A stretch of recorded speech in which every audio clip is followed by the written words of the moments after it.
Hello everybody, welcome back to the channel. So my wife gave me a Dick's Sporting Goods gift card for Christmas and I finally got around to cashing it in. I bought this Lew's American Hero rod and reel combo. Is this the setup you've had your eye on?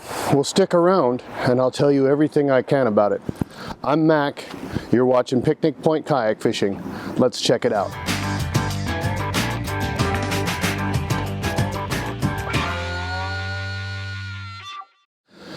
This weekend, Dick's Sporting Goods was having some sort of spring sale, so I thought it would be a good opportunity to head down and try to spend the gift card. It turns out I did that and then some. What I ended up with was this Lew's American Hero rod and reel combo.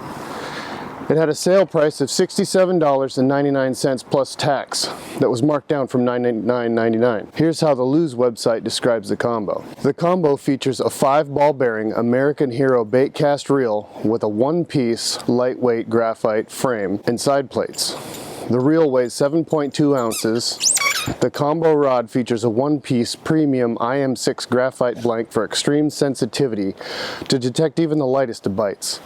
Its guides are Gunsmoke stainless steel frames with stainless steel inserts. Some features specific to this combo are its length at 6 foot 6 inches. This one has the cool digital camo design on the rod and the desert tan reel. Initially, I didn't like the tactical design of it.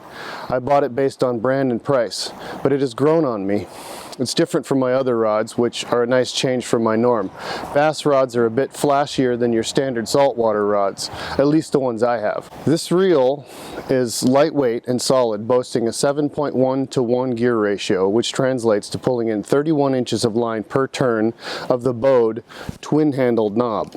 And that's an interesting stat too, because on the website it states that the 6 foot 6 rod should have a reel that's only 6.4 to 1 gear ratio. I wonder how I got the higher gear ratio. The reel is also built with a durable brass CNC milled speed gears and an anodized aluminum spool. The rod, as I mentioned, is an IM6 graphite rod with stainless steel guides. The description stated the rod guides have Gunsmoke frames with stainless steel inserts. As far as I can tell, the frames and inserts are the same color. They do appear to be stainless though. The reel seat is made of graphite and is described as being skeletal, probably to reduce weight a bit. It has the typical EVA foam grip for insulation and non-slip. I spooled up the combo and took it out for a test drive before I recorded this more detailed overview, so you'll hear me repeat many of the specs while I'm casting. But seeing the rod in action is often more important than knowing all of the details. So we're off to the lake to give it a cast. So we're just walking along and I'm showing you what I got going on here. I've got monofilament line on there. I think it's 8-pound. There's the specifications and that cool digital camo decoration. It's pretty nice. It feels, the button push is pretty decisive. I took the time and got it set up for this little lure here. It's like a crawdad. It's the green crawdad with sparkles. We've got some Saturday afternoon strollers here at the park. But I'm just going to go ahead and stand by the edge of the water and throw this thing in the water and see what we come up with. As far as feel and castability, like I said, this will be like the second time I've tried to use one of these bait casting reels. We'll see how it goes. Alright, so the water is pretty high right now at the lake. I should have brought the kayak, but as of right now we're just gonna see how this casts and see how it feels, and here we go.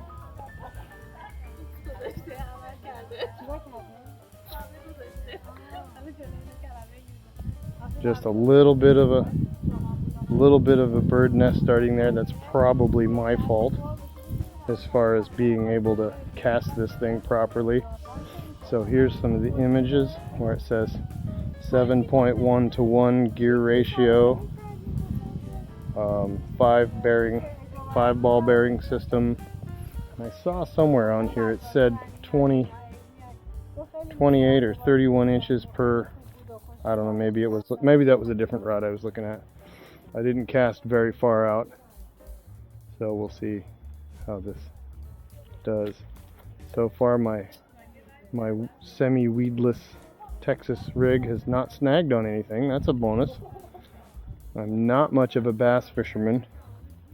I've got some friends that are avid bass fishermen. They're the ones who have showed me how to do a Texas rig and how to do a Carolina rig.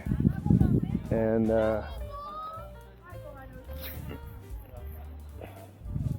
cast pretty good. That second cast, there was no birds nesting there. I have the magnetic brake set right about in the middle so that I have room to go either way if I realize that I need more brake or less brake. But this rod is pretty snappy and responsive. It's like I said, it's a medium heavy rod. Let me see, double make sure. Yeah, medium heavy. And it's sensitive. It doesn't give like my saltwater rods do. My Shimano FX rods are real giving and bendy.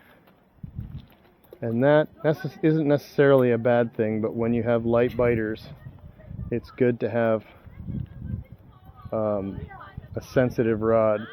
Or in the case of, as I understand it, bass fishing, you want to have some backbone to your rod so that you can set that hook, because bass have hard mouths and they want to take your bait and run, and if they realize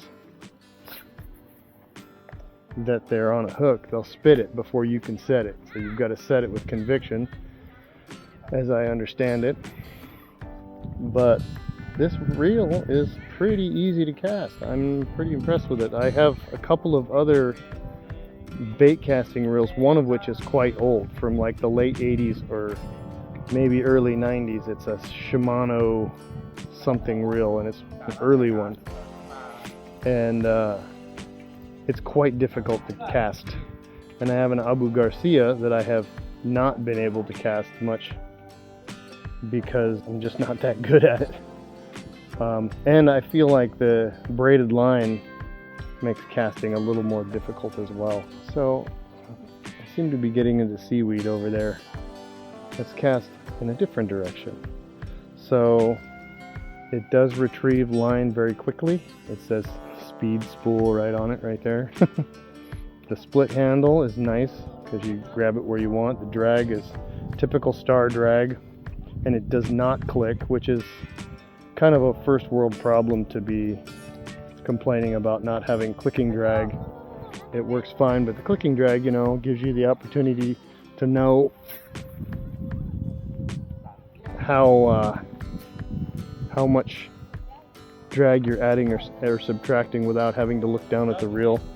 There's a shot of it reeling in. It's pretty quick, real quiet, real smooth. It looks like it has a breakdown setup where you pull this pin out and you probably get access to the magnetic brake side of this. And yeah, I have to say, for getting it on sale, I feel like it was a pretty darn good deal. I don't know that I'd want to pay $100 for the setup. The rod is really lightweight, really responsive, does not break down. It's a fixed length rod, so that means in my little car it takes up the whole car.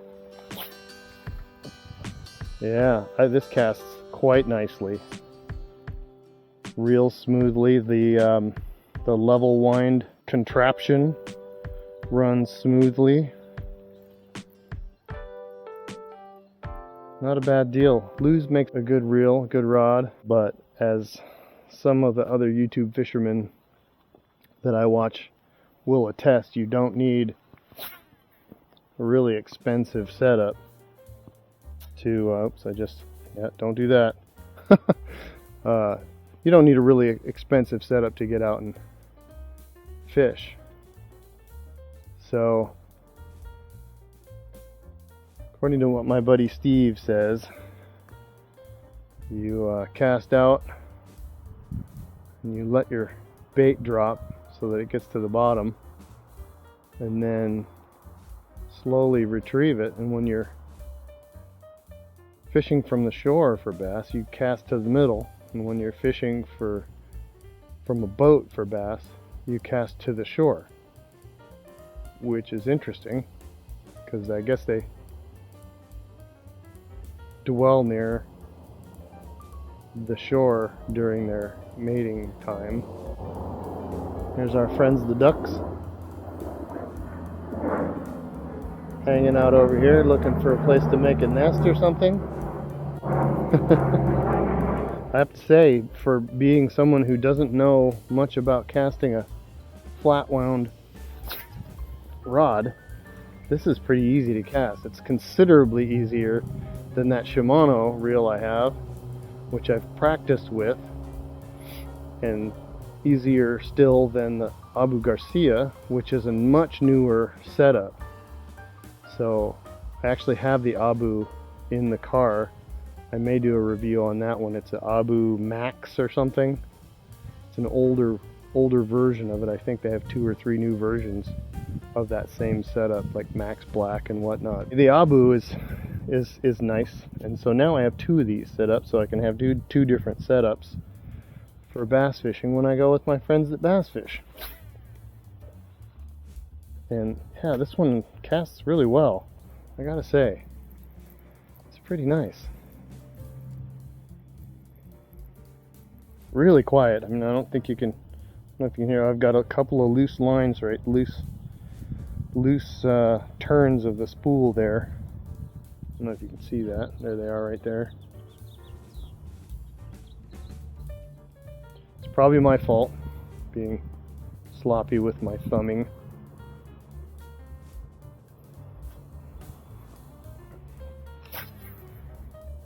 Let's see if I can get them out here. There they go. Oh, they're still there.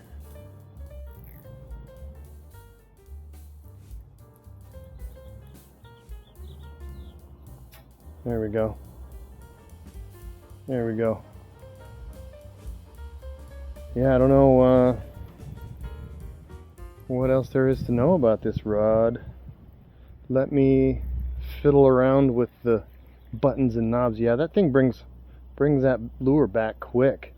My other ones are like 6.1 or, let's see, the Abu I believe is a 6.1 or 6.4, and the Shimano might be in the 5s, but this one's really fast. So there's the American Hero in this like tan desert color, and this is the magnetic brake. Has a nice decisive click to it, and looks like the foot of the reel. Let me get it out of here. Yeah, that foot of the reel is polycarbonate. You know, I just discovered the Made in China sticker. So this reel is, or this setup is probably loose, maybe not budget setup, but you're you know, in the beginning of the range, so to speak. The rod has the threaded forward grip. It seems to be pretty nice. Doesn't slip or click. Doesn't rattle. The eyelets look pretty good. Yeah.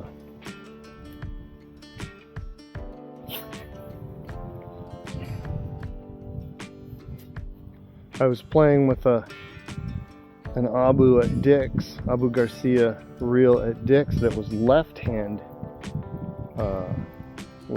Had the crank on the left hand side, and because I'm used to using spin casting reels with the cranker on the left hand side, I was kind of attracted to that design so that I didn't have to switch hands to reel. But I guess technically this is a right-handed reel. I don't know. If you guys know better, you're all welcome. Oops, that was bad.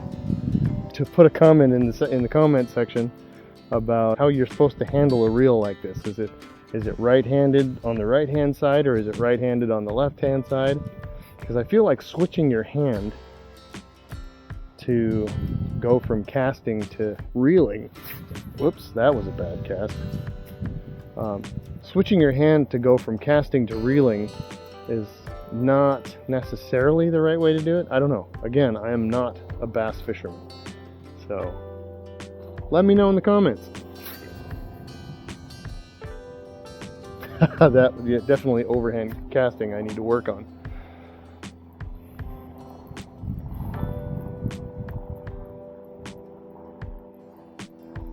But I would say it's a pretty cool little thing. I'm excited to get my kayak out and get out in the water and try this casting from a kayak.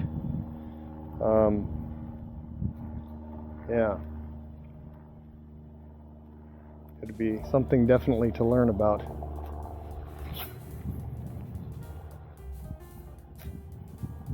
Yeah, overall I'm impressed with it. It's smooth, it looks good, it doesn't make a lot of noise. It was easy to set up as far as getting the lure set right, or the friction brake set right for this lure. That's the, oh, it's not set right anymore. I wonder if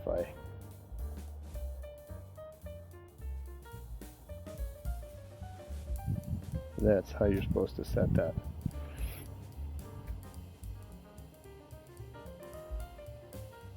Yeah, let's try that. See if with this change setup I have more birds nesting or farther casting.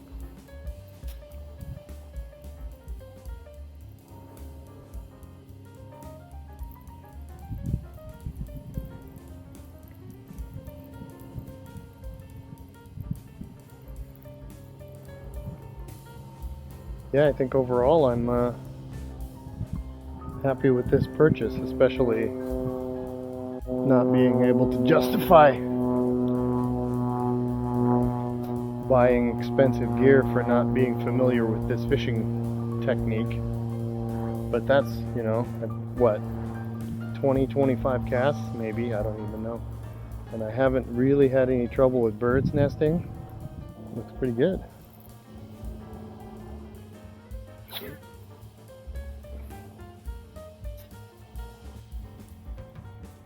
I wonder how this would do with a lighter lure. I'll have to put something really light on it, like a weightless topwater, and see how that casts.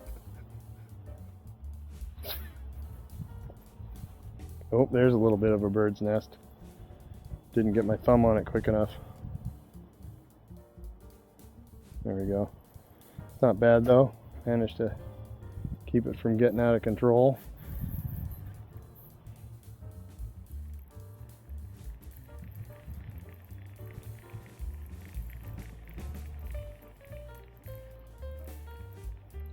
I always relish these sunny spring days here, because in our area, in the state of Washington, we go from sunny to horrible and rainy very quickly. So we have to take advantage of these nice days that we get, these occasional nice spring days.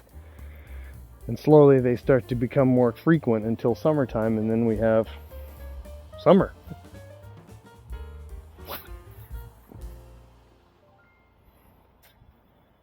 And then all bets are off.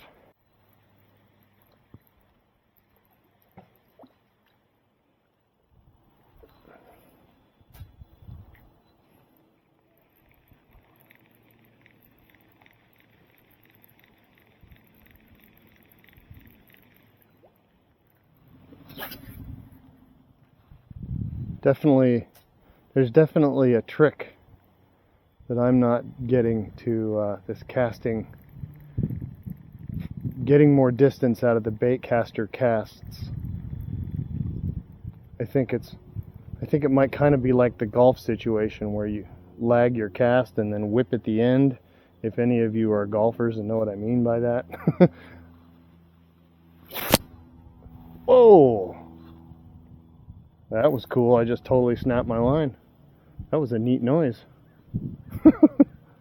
All right, well, that's the end of it right there. That last cast was a bit sketch. I forgot to lift my thumb off the spool and just chucked my lure out into the lake. I still have to work on that muscle memory. The sound the line made when it snapped was more intense in person than it sounded on the video. Anyway, what did you think? Personally, I think it was definitely worth the sale price. Probably a bit more. I did notice when I reviewed the casting video that in spite of what I said while I was casting, the reel did start to make a little noise while I was reeling it. I'm surprised I didn't notice it while I was at the lake. Again, I'm new to baitcasters, so could this be a break-in thing, or is it cause for concern? In general, I'm pleased with the reel for its overall construction and good looks. If you can find this reel around that $70 mark, I'd say definitely snap it up. It'll be a great reel to learn baitcasters with and can be a solid backup for a second setup, if that's what you're after. All in all, I feel that for my purposes, this will serve well when I'm feeling like a short trip for some bass fishing. Thanks for watching. And before you go, don't forget to tap the like button and subscribe if you haven't already. I'm Mac. Keep fishing and stay safe.